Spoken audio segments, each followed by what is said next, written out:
একটু খেয়াল করে শুনেন।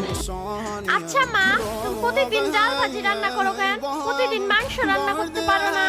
সবাই তো, তোর আব্বা তো বিদেশ থাকে, তোরা তো বড় লোক। বড় লোকরা কি প্রতিদিন ডাল ভাজি দিয়ে ভাত খায়? বড় লোকরা তো প্রতিদিন মাংস দিয়ে ভাত খায়। মারে, তোর বাপে যদি বড় লোকই হইতো তাইলে কি আর প্রবাসে যাইয়া ঠাডা পড়া রোদ্রের মধ্যে এত কষ্টের কাম করতো? তোর বাপের অনেক টাকা ঋণ আছে মা।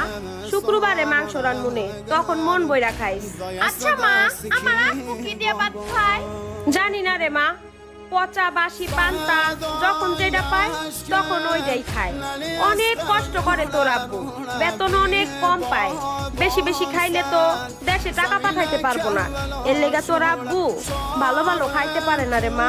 মা, তুমি আমারে মাফ করে দাও, আমি আর কোনোদিনও মাংস খাইতে চাবো না। আমার আব্বু প্রবাসে পচা বাসি খাবার খাইয়া বাচ্চা রইছে, আর আমি প্রতিদিন